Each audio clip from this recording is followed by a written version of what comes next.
is regulation of the power sector. I've been a regulator in a couple of countries, and I've been advising about 40 countries in regulatory topics regarding the power sector.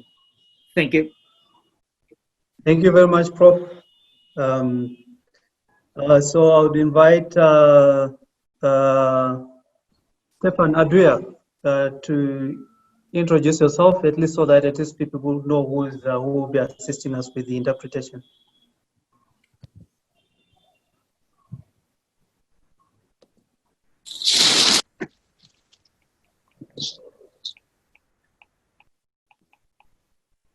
Okay, I think you. Okay, let's move over to Anthony Kinzo. Ok, moi c'est Anthony Kinzo, directeur général de l'Agence nationale pour la promo. Agence nationale pour la promotion des investissements. Mon background, c'est que je suis juriste et je suis expert en leadership. Et aujourd'hui, la conduite des différentes réformes dans les différents secteurs de notre pays passe par moi. Et j'ai été directeur de cabinet du vice-premier ministre au budget.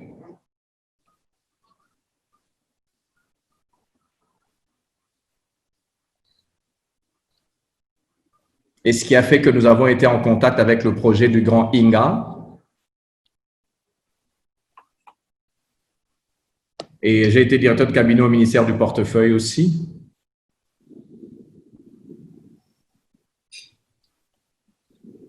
Et vous devez vous rendre compte que c'était à ce niveau-là aussi que nous avons été en contact avec ça.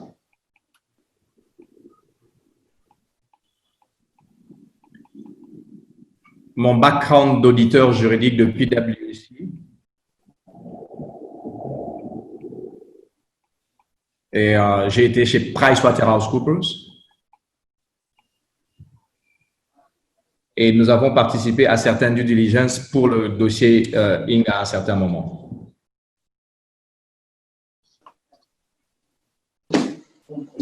Allez, voilà un peu ce que je peux dire. Pour le reste, on va échanger ensemble.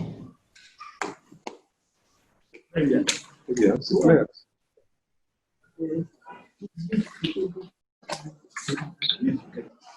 Thank you very much, Anthony. So just some housekeeping. Stefan, this is your idea. What I would suggest is that when somebody is speaking in French, please move over to the English channel so that at least you can then interpret for the English speakers, and then vice versa for people who are speaking in French. Merci beaucoup. Boda Mustafa, please try and introduce yourself. Hi, can you hear me? Yes, please go ahead. Hi, good afternoon, everyone. This is Hoda Mustafa. I'm the Africa Regional Head for MIGA, which is part of the World Bank Group that provides protection against, provides political risk insurance for foreign investors. Thank you. Thank you very much. The next, Kabesele, please go ahead and introduce yourself. 14 14/011, voilà, du 7 juin 2014. C'est ça. Du 7 juin? Du 7 juin. 7 juin. Monsieur le directeur général de la SNEL, on vient de vous demander de vous présenter. La conférence a commencé. Oh, si, c'est pas de l'autre côté. C'est simultané. Normalement, on devait le voir ici. Ça, c'est l'atelier sur le Legal and Regulatory Framework, sur les questions juridiques. Je ne suis pas membre de cette commission, mais le coordonnateur de la commission, c'est M. Kabasele qui va coordonner sur le plan local. Mais si vous voulez que je me présente, moi, c'est Jean Bosco On a demandé à M. Kabasele de se présenter. C'est pour ça que j'ai vu tout le monde dans la salle. Bonjour à tous. Moi, c'est M. Camille Augustin Kabasele. Je suis directeur chef des services d'électricité au ministère des Ressources hydrauliques et électriques. Merci. Je suis avec le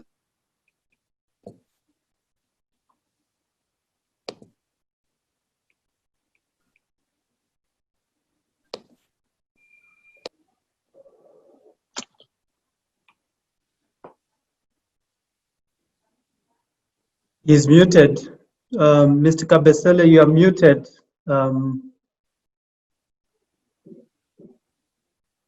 Rebecca, can you please assist with unmuting?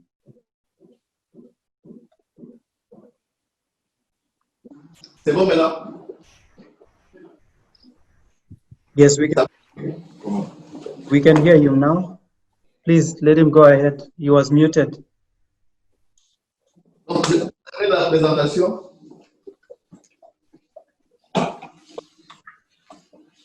Vous me suivez maintenant? Ok, donc moi je suis M. Camille Augustin, je suis directeur chef de service électricité au ministère des Ressources hydrauliques et électricité. Et donc à côté de moi, il y a les rapporteurs. Je suis maître Babi Akwamba, avocat et conseiller juridique du ministre d'État, ministre des Ressources hydrauliques et électricité. À mon tour, c'est moi-même Tamar Buenestas, je suis le conseiller principal chargé de l'électricité au cabinet de son Excellence, Monsieur le Premier ministre. Moi, c'est M. Baudouin Amouli, je suis le conseiller juridique du directeur général de la SNEL. Et moi, M. Bach Loliki, je suis un ancien de la SNEL, maintenant je suis consultant. Moi, c'est maître Etienne Kenakao, conseiller du ministre des Ressources hydrauliques et électricité. Alors, vous remarquerez que autour de la table, il y a deux excellences qui se sont rejoints à cette réunion, donc cet atelier.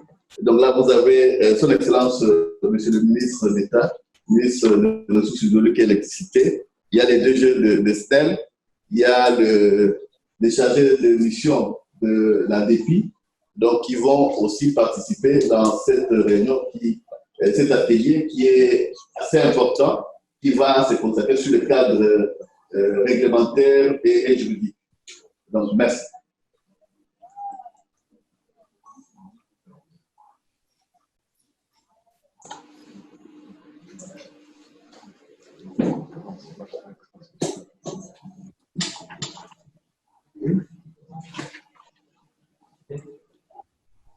Thank you very much.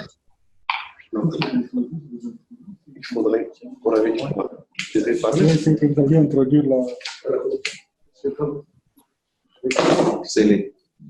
Je devrais parler, il me semble. Ils sont encore en train de terminer. Est-ce que ça va parler simultanément? Nous avons fini la présentation. Je ne sais pas si on peut procéder. Thank you very much for the introduction. So I had only stepped in for the moderator, Norris, who was supposed to moderate this session, and also John, who was supposed to take over. So my recommendation would be that perhaps, since this is your meeting, I would suggest that you continue with the moderation. But I'll continue with the introductions until we are done with the introductions. Then I'll hand over the moderation of this session to you. Would that be okay? Mr. Kabasele.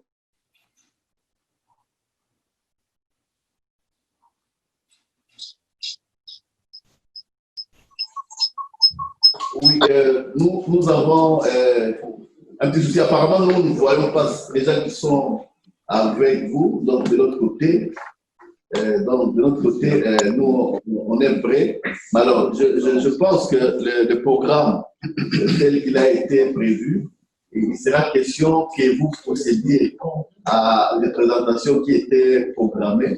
Mais avant cela, on pourra commencer par faire une présentation d'aperçu général. Donc, Son Excellence, Monsieur le ministre d'État, le ministre des Ressources hydrauliques et de l'électricité, va commencer en premier pour donner la vision globale du secteur. Et monsieur le chargé de mission de la DEPI va par la suite faire l'état des lieux de l'état de Gaï.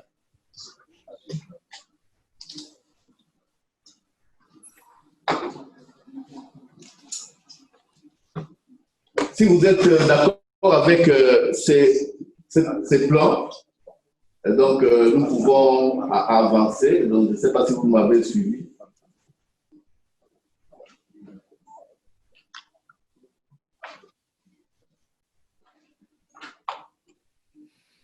Moi, je n'ai pas de problème. Oui, alors avec votre permission, nous allons commencer par demander à son Excellence, Monsieur le ministre d'État, ministre des Ressources hydrauliques et de l'électricité, de procéder à son mot d'introduction.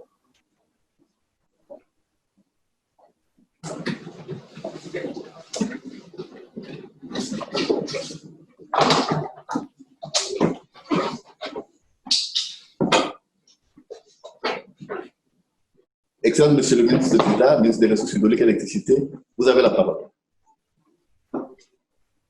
Mesdames et Messieurs les experts, après les discours d'orientation et inaugural de Son Excellence, Monsieur le Président de la République démocratique du Congo, les principaux objectifs attendus des réunions techniques de la conférence de ce jour seront les suivants. 1. Présenter les opportunités actuelles et futures du projet Grand Inga et d'autres activités d'investissement dans le secteur de l'énergie électrique en République démocratique du Congo spécialement, sur le fleuve Congo et ses affluents. 2.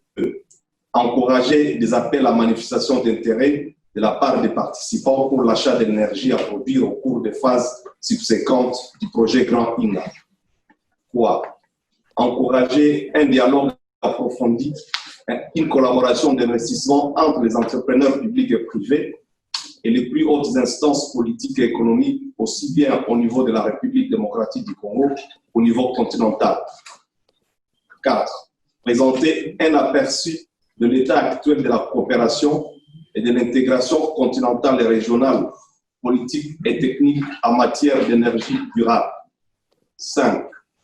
Recommander un cadre de base pour guider la République démocratique du Congo en prélude d'une conférence des chefs d'État africains. Les experts continueront à fournir leurs contributions après cette conférence technique virtuelle pour la préparation de la conférence des chefs d'État africains de septembre-octobre 2020. Mesdames et Messieurs les experts, là, je viens de rappeler les objectifs de nos travaux, dont les conclusions devront se greffer aux fructueuses avancées et efforts entrepris par les uns et les autres depuis près de 40 ans. Ce sont particulièrement les résolutions des travaux des 4 derniers ateliers organisés avec la collaboration de la Banque africaine de développement, successivement à Johannesburg en novembre 2019, à Abidjan en décembre 2019 et janvier 2020, et à Kinshasa en mars 2020, et dont l'objectif est la réalisation effective du projet hydroélectrique Grand Inga, en commençant par la centrale Inga 3 d'une capacité de 11 000 MW et au-delà. Mesdames et Messieurs les experts, permettez-moi enfin de vous rappeler quelques options levées par la République démocratique du Congo pour sa politique énergétique qui s'articule notamment 1. Sur la libéralisation du secteur de l'électricité par la loi numéro 14/01 du 7 juin 2014 avec un cadre institutionnel et juridique approprié et attrayant. 2. Privilégier les ressources énergétiques disponibles pour accroître l'offre énergétique et l'accès pour tous à l'électricité dans les meilleures conditions de prix et de protection de l'environnement. 3. Développer Grand Inga simultanément avec les autres sites parsemés sur l'ensemble du territoire national pour répondre aux besoins de tous. Je souhaite plein succès à nos travaux et sur ce, je déclare ouvertes les assises en atelier de notre conférence technique virtuelle des experts. Je vous remercie.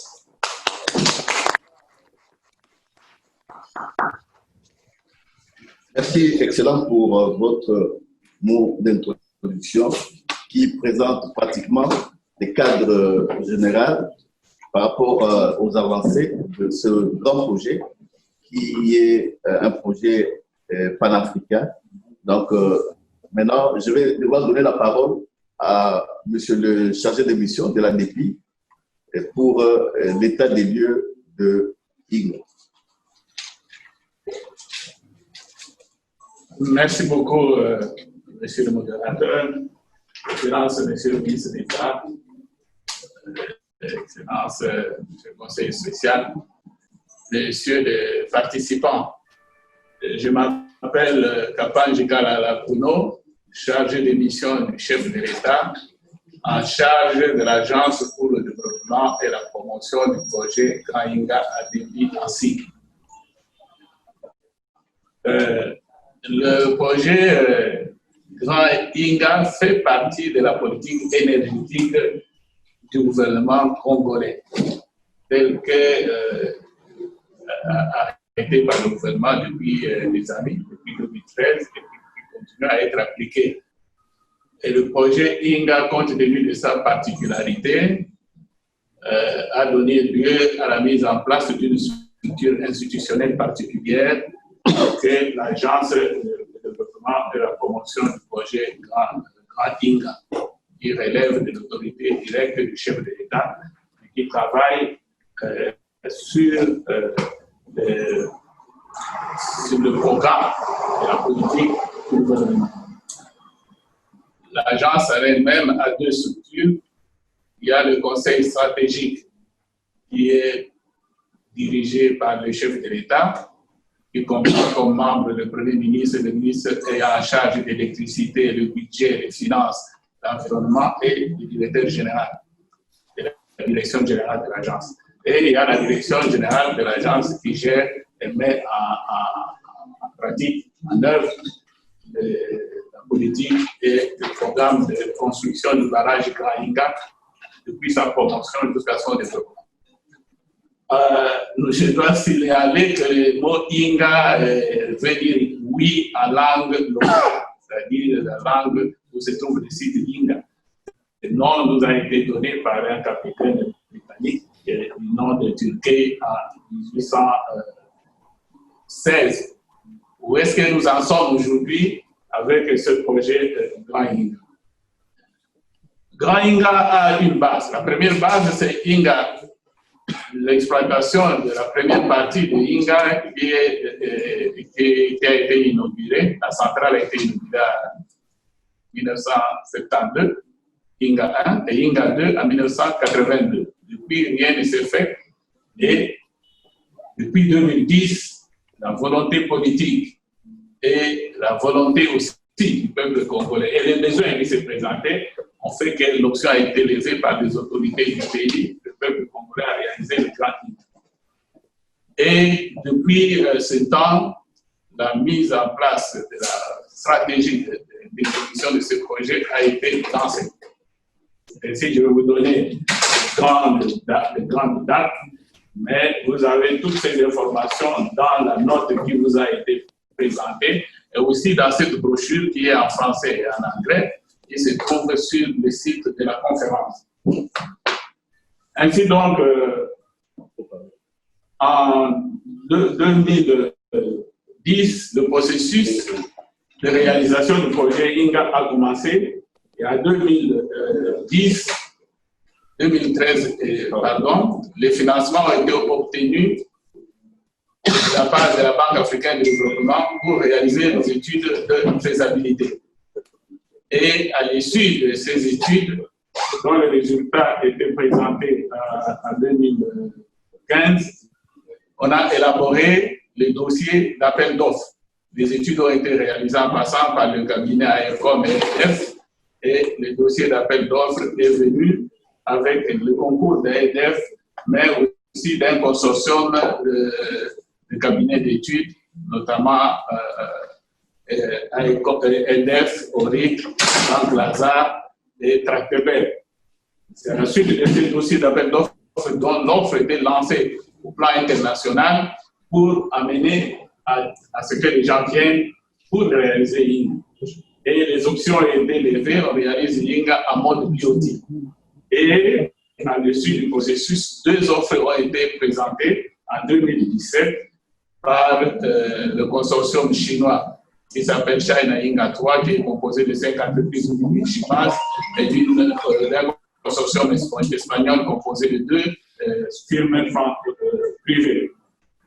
Et en 2018, ces 2 consortiums ont été invités par l'État à créer un consortium unique pour un projet de 11 050 MW dont son Excellence, M. le ministre d'État, a fait allusion. Au jour d'aujourd'hui, nous sommes dans ce processus qu'on appelle le processus de développement, qui est marqué par l'accord de développement exclusif, c'est-à-dire une réattribution du projet Yinga 3 de 11 000 MW à ce consortium. Le coût de ce projet en production est de 13,9 milliards de dollars. Et il y a les lignes de transport qui ne sont pas comprises, qui vont voisiner à peu près 4 milliards. Et le consortium est en train de se constituer un consortium unique qui ont comme mission essentielle de mobiliser le financement pour les études complémentaires. Ce sont les études complémentaires au plan technique, environnemental, social, économique et autres. Et bientôt, nous allons avoir, ils nous l'ont dit hier à la conférence, ce consortium unique. Mais ce consortium ne reste pas seul exclusif. Et de la part du gouvernement congolais, et de la part de l'autorité suprême du pays, et aussi de ce consortium, ils sont ouverts à d'autres partenaires qui viennent. Des partenaires qui viennent en tant que développeurs, mais aussi des partenaires qui viennent en tant qu'investisseurs, lorsque nous allons mettre en place la société d'investissement. Après cette phase, nous allons passer à la phase de collaboration. Ça sera aussi dans cette phase où on va créer la société de projet qui, elle, va mobiliser le financement nécessaire et nous donner le programme d'exécution du projet Grand Yinga. Ensuite, ça sera les autres étapes qui viennent, notamment la concrétisation des accords commerciaux. High demand and low availability, and that would Please, can you translate? I don't understand what you say.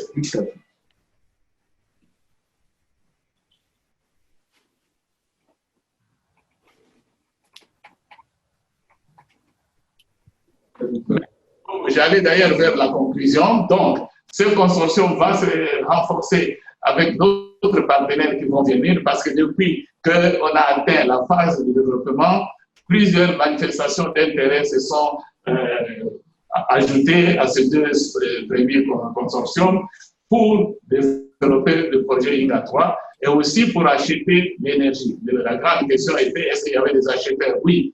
Le premier acheteur, c'est la République démocratique du Congo au travers de la Société nationale d'électricité SNEL et des miniers. Mais nous avons aussi un traité qui est un traité global, commercial, c'est que tout, avec l'Afrique du Sud qui lui demande 5 000 MW et le Congo 6 000 MW. Nous avons aussi d'autres manifestations d'intérêt qui sont déjà arrivées sur la table du gouvernement congolais, notamment. Large demand in Portugal. We have to abandon the mental model of drawing a line and connecting by physically one country to the other and charge to these 2 parties the utilization of the lines that connect one to the other. And then we have to think of Europe as a single country and adopt what we call the single system paradigm, which could be explained as that the outcome of regional regulation should approach as much as possible a sound regulation for a single system of regional dimension. So let's consider Europe, or let's consider Africa, a single country. And if we approach with our rules what we would do in Africa as a single country, then we will be doing well. I don't say that do it perfectly well, but let's try to have that as a guidance. So if we apply the single system paradigm, that means that with national network charges to generators or to demands, those producers or demands should have access to the entire regional network, and that some inter-country compensation should be established to compensate for the use of network of other countries. This is something that requires a lot of discussion. I'm just bringing here the idea that important principles in transmission cost allocation that have been applied elsewhere, we have to think of them to guide how we implement the legal and regulatory frameworks.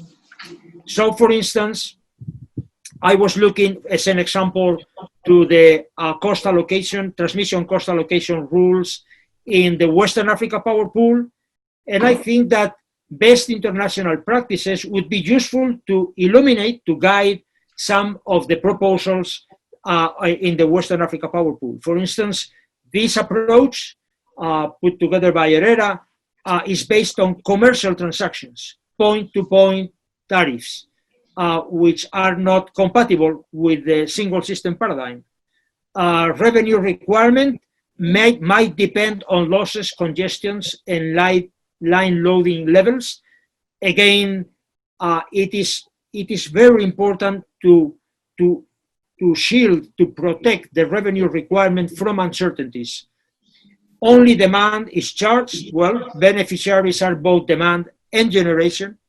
So applying these rules could result in excessive network charges to cross-border traders, which is exactly what we don't want to accomplish. We want to facilitate cross-border trade. So, well, I have made available this document that expands of these ideas in the context of another example, which is not INGA, but it's a large transmission project in the Western Africa Power Pool. And with that, I finish just warning you that there is much to do in the legal and regulatory framework. There is much to learn. This is an excellent project, a magnificent project that deserves to have the best legal and regulatory support that is possible. Thank you very much for your attention.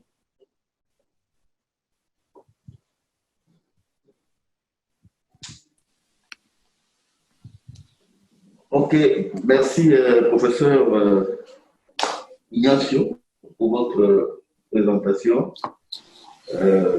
Sans chercher à faire trop de commentaires là-dessus, vous nous avez présenté les cadres réglementaires, donc la nécessité justement de pouvoir avoir un cadre réglementaire qui soit adéquat à un projet, surtout un projet régional, et vous nous avez donné différents aspects par rapport aux différentes organisations régionales à travers le monde, en Europe, en Asie, en Afrique, et ainsi de suite. Et là, maintenant, il faudra qu'on voit quel peut être le mode le plus, la réglementation la plus adaptée pour le développement de projet INGA, qui est un projet panafricain. Donc, sans chercher à garder seule la parole, je pense autour de moi, s'il y a des questions de clarification par rapport à ce que le professeur. Donc, les gens peuvent se révéler. Il n'y a pas de questions. S'il y a des questions. Non, peut-être une clarification par rapport à ce qu'il pose comme question.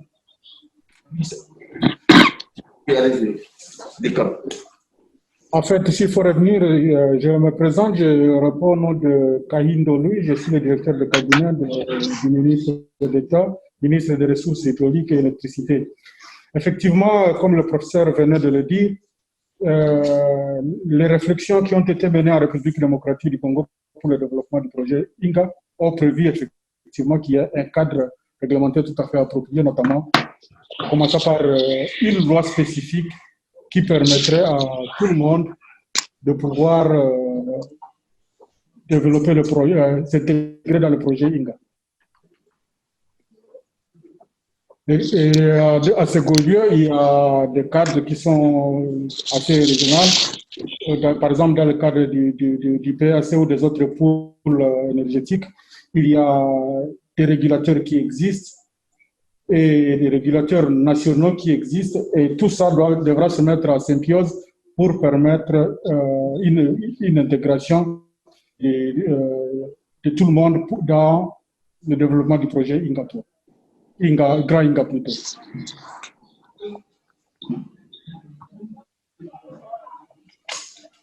Donc, ça c'est un commentaire. C'est juste un commentaire, ce n'était pas une question. Ok, d'accord. Donc là, je pense que nous pouvons passer à la deuxième présentation. S'il vous plaît, mon débatteur. Oui. Il y a eu une précision qu'il faut donner. Oui, merci, je reviens pour un peu une précision. Il avait été décidé dans son temps de faire une loi spécifique sur le projet Grand Inga.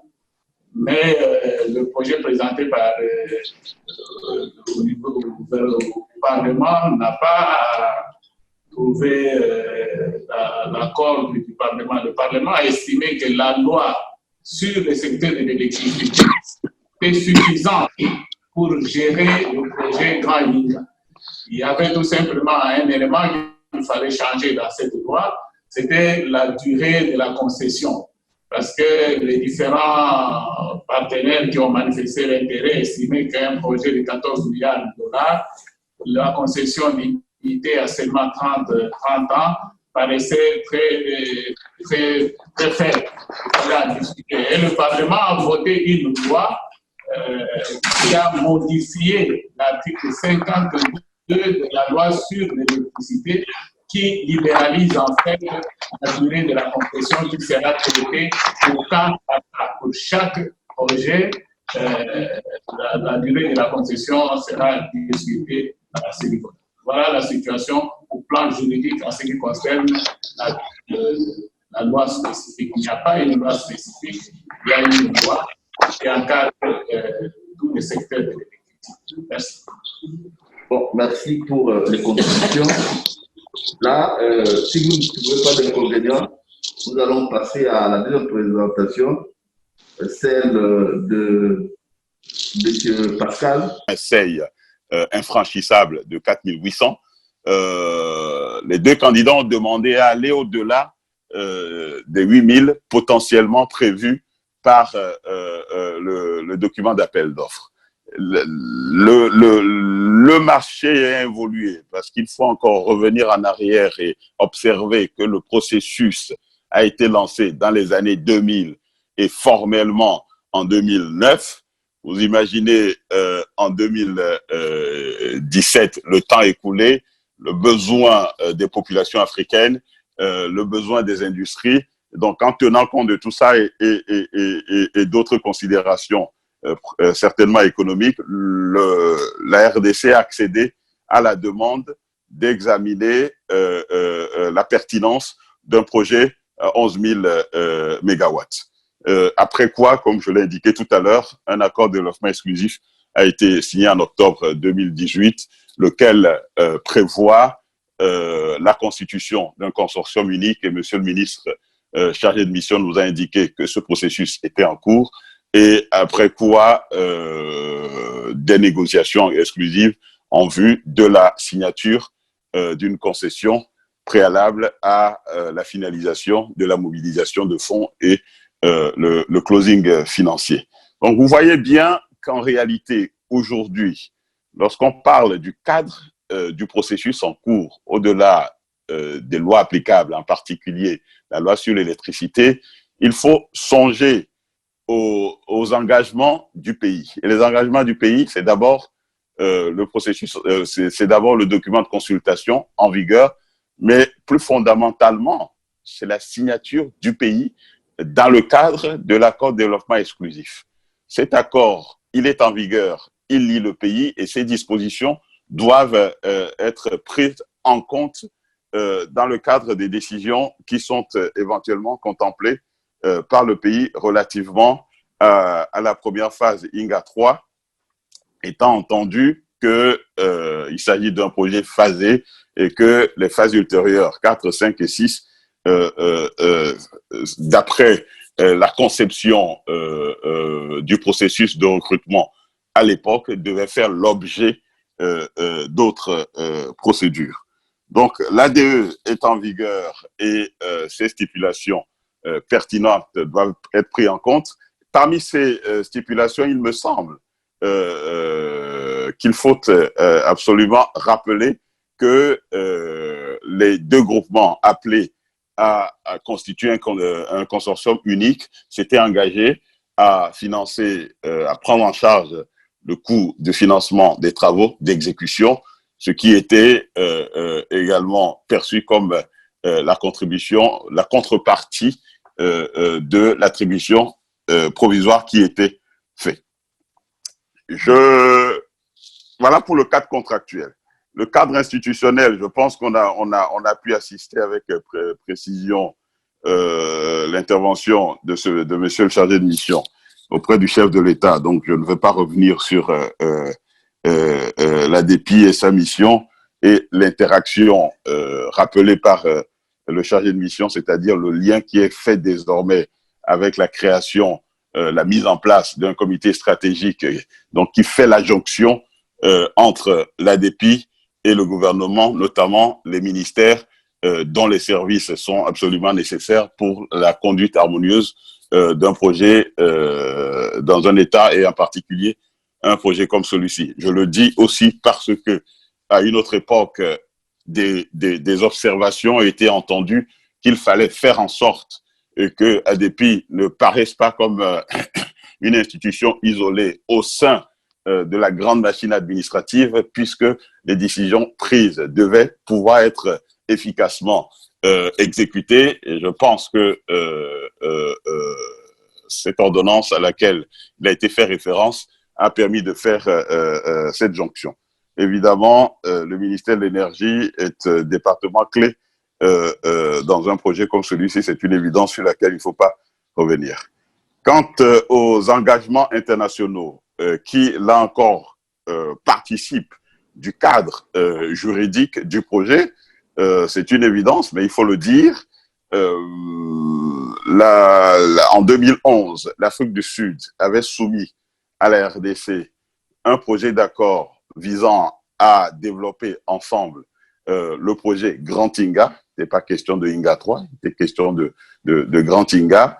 Après des négociations, je pense, lourdes, passionnantes, mais effectives, auxquelles nous avions eu l'honneur de participer, un accord équilibré a pu être conclu entre la RDC et l'Afrique du Sud, en vertu duquel, en particulier, la RDC s'engageait à acheter 2500 mégawatts sur la première production de 4800 mégawatts, et ensuite pouvait augmenter, avait un droit d'achat pour la suite, suivant un mécanisme tout à fait équilibré, mais donnant un droit prioritaire à l'Afrique du Sud, ce qui était normal compte tenu de ce que la signature de l'acheteur de l'Afrique du Sud, et je parle du pays, pas nécessairement d'ESCOM, était également un élément contribuant sérieusement à la bancabilité du projet, donc le droit prioritaire accordé à l'Afrique du Sud, suivant des mécanismes encadrés, pouvait se justifier de cette manière. Ensuite, donc ça c'est d'abord le premier engagement international dont il faut tenir compte, et d'ailleurs je pense qu'au sein de l'administration il est régulièrement rappelé que le projet Inga 3 ou Grand Inga doit systématiquement songer aux conséquences ou aux restrictions à voir, en tous les cas aux implications du traité en cours entre la RSA et la RDC, en particulier les obligations d'information préalable, d'information a fortiori, de concertation, avec un cadre institutionnel de concertation créé, mis en place entre les deux pays, et où l'évolution du projet doit être systématiquement discutée. Je pense que c'est un élément à prendre également en compte lorsqu'on parle de cadre juridique et notamment des éléments contraignants, mais dans le sens positif. Le dernier sujet international que je voudrais évoquer ici, qui n'a pas la même résonance que l'accord signé avec l'Afrique du Sud, sont les discussions qui ont eu lieu entre la RDC et l'Égypte. Je pense, si j'ai bonne mémoire, à l'époque, l'Égypte avait réussi à mobiliser en un temps record des sommes colossales à vue de l'extension du canal de Suez, et des échanges avaient eu lieu entre la RDC et le pays à ce moment-là. Et je pense qu'un accord de coopération, d'assistance technique et économique a été signé avec l'Égypte. Et cet accord doit également être, du moins, oui, être pris en compte lorsque on examine aujourd'hui ce à quoi il faut absolument faire attention lorsqu'on déroule le cadre d'exécution du projet INGA 3. Je ne parlerai pas des autres sujets internationaux évidents. La RDC fait partie de Powerpool. La RDC a signé d'autres traités, y compris des textes de l'Union africaine qu'il faut prendre en compte, mais il s'agit ici de viser les... Donc je disais que de notre côté, on est satisfait de toutes les présentations qui ont été produites dans ces jours. Donc nous remercions les professeurs, nous remercions M. Pascal et même l'Union africaine.